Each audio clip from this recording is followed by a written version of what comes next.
Rotasi klinis ilmu penyakit kulit dan kelamin, dermatologi and venereologi. Rotasi klinis ilmu penyakit kulit dan kelamin pada semester 9 dirancang untuk melatih mahasiswa dalam mengenali, mendiagnosis, dan mengelola berbagai gangguan kulit serta infeksi menular seksual, IMS. Fokus utama rotasi ini adalah kemampuan klinis dalam anamnesis, pemeriksaan fisik, diagnosis banding, serta terapi yang sesuai, termasuk penanganan kondisi dermatologis akut dan kronis serta kasus-kasus IMS. 1. Tujuan rotasi ilmu penyakit kulit dan kelamin. Kompetensi klinis, memahami fisiologi kulit, patofisiologi penyakit kulit, dan mekanisme infeksi menular seksual. Mendiagnosis berbagai kelainan kulit berdasarkan manifestasi klinis dan pemeriksaan penunjang. Menentukan dan memberikan terapi yang sesuai untuk penyakit kulit dan IMS. Kompetensi prosedural, melakukan pemeriksaan dermatologis yang sistematis. Menggunakan alat diagnostik sederhana seperti dermatoskop. Melakukan prosedur kecil seperti biopsi kulit, eksisi minor, atau aplikator krioterapi. Komunikasi dan kolaborasi. Berkomunikasi secara efektif dengan pasien untuk menjelaskan penyakit kulit yang mungkin kronis atau memengaruhi kualitas hidup. Memberikan edukasi kepada pasien tentang pencegahan penyakit menular seksual dan pentingnya kepatuhan terapi. 2.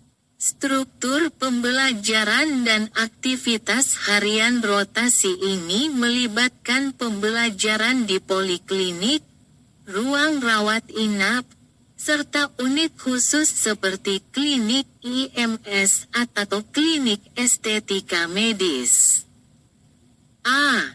Poliklinik dermatologi dan IMS. Kegiatan, evaluasi pasien dengan keluhan kulit seperti ruam, pruritus, atau lesi kulit.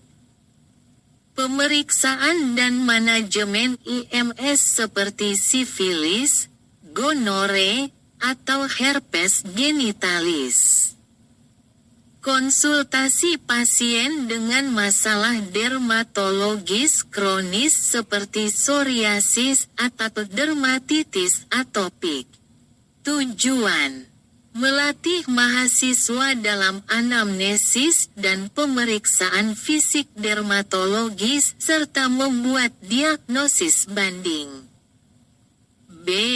Ruang rawat inap. Kegiatan, mengelola kasus dermatologis berat seperti erythroderma, pemphigus vulgaris, atau sindrom Stevens-Johnson.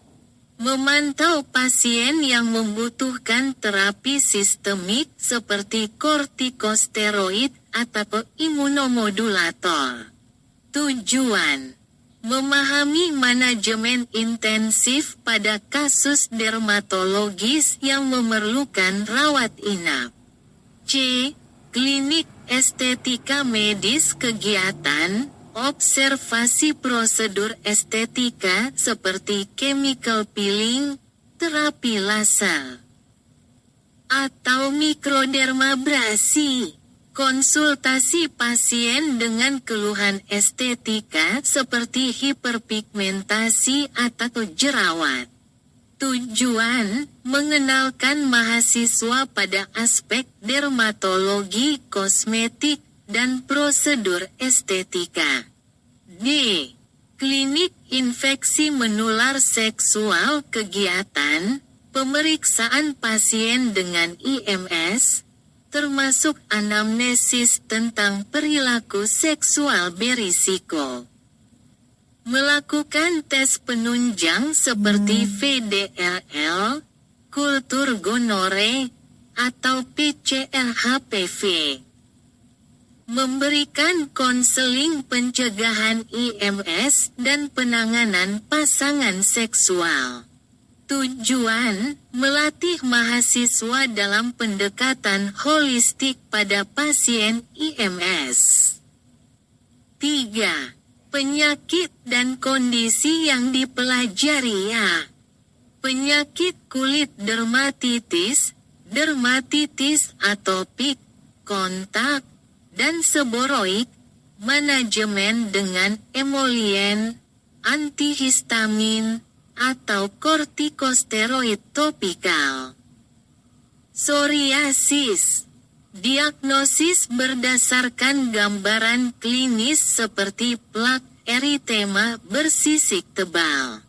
Terapi dengan agen topikal, fototerapi, atau terapi sistemik seperti metotreksat. Infeksi kulit, infeksi bakteri, impetigo. Folikulitis, penanganan dengan antibiotik topikal atau sistemik. Infeksi jamur, tina, kandidiasis. Terapi anti jamur topikal atau oral. Infeksi virus, molluscum contagiosum, herpes zoster. Manajemen dengan antivirus dan terapi suportif. B. Penyakit kelamin sifilis, diagnosis dengan tes serologi, VDRL, TPHA. Penanganan dengan antibiotik seperti penisilin. Gonore. Diagnosis melalui kultur cairan genital. Terapi dengan antibiotik seperti ceftriaxone. Herpes genitalis. Diagnosis berdasarkan gambaran klinis dan PCR. Penanganan dengan antivirus, asiklovir. Kutil kelamin, diagnosis dengan inspeksi visual atau PCR HPV. Terapi dengan krioterapi atau aplikator topikal seperti podofilin. C. Penyakit autoimun dermatologis pemfigus. Diagnosis melalui biopsi kulit dan imunofluoresensi. Penanganan dengan kortikosteroid sistemik dan imunomodulator. Lupus eritematosus, diagnosis berdasarkan gambaran klinis dan tes anak. Terapi dengan kortikosteroid topikal atau oral. D. Penyakit dermatologis anak eksantema virus, dermatitis pop-up, dan hemangioma. 4. Penguasaan prosedur klinis prosedur dasar. Pemeriksaan fisik dermatologis dengan inspeksi lesi kulit. Menggunakan alat seperti dermatoskop untuk evaluasi lesi pigmen. Mengambil apusan lesi untuk pemeriksaan mikroskopis. Prosedur lanjutan dengan supervisi. Biopsi kulit untuk diagnosis histopatologi. Krioterapi untuk kutil atau lesi superficial. Eksisi minor untuk lesi kecil seperti nevi. 5. Metode pembelajaran A. Bedside teaching observasi dan partisipasi langsung dalam pemeriksaan dan prosedur dermatologis. B. Diskusi kasus, analisis kasus seperti psoriasis atau sifilis untuk memahami patofisiologi dan terapi. C. Simulasi klinis latihan prosedural seperti biopsi kulit atau krioterapi. D.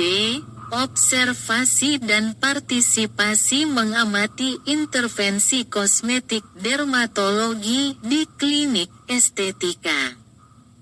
6. Penilaian A. Evaluasi harian penilaian keterampilan anamnesis, pemeriksaan dermatologis, dan diagnosis banding. B. Mini CEX penilaian prosedural, seperti biopsi kulit atau interpretasi hasil pemeriksaan penunjang. C. OSCE ujian berbasis simulasi untuk skenario dermatologis. D. Logbook dokumentasi pengalaman klinis selama rotasi. 7. Tantangan dan peluang tantangan. Kompleksitas diagnosis penyakit kulit dengan manifestasi klinis serupa. Stigma sosial pada pasien dengan IMS yang dapat memengaruhi keterbukaan saat anamnesis. Peluang. Rotasi ini memberikan pengalaman langsung dalam menangani kasus dermatologis dan IMS yang umum ditemukan di praktik medis. Mahasiswa diperkenalkan pada aspek dermatologi estetika, yang menjadi bidang berkembang di dunia kedokteran. Kesimpulan rotasi klinis ilmu penyakit kulit dan kelamin memberikan dasar yang kuat dalam memahami dan menangani penyakit kulit serta infeksi menular seksual. Dengan pendekatan klinis yang holistik, mahasiswa dipersiapkan untuk mengidentifikasi masalah dermatologis, memberikan terapi yang tepat, dan memberikan edukasi kepada pasien tentang pencegahan dan perawatan penyakit. Pengalaman ini memperkuat kompetensi mahasiswa dalam mengelola pasien secara komprehensif.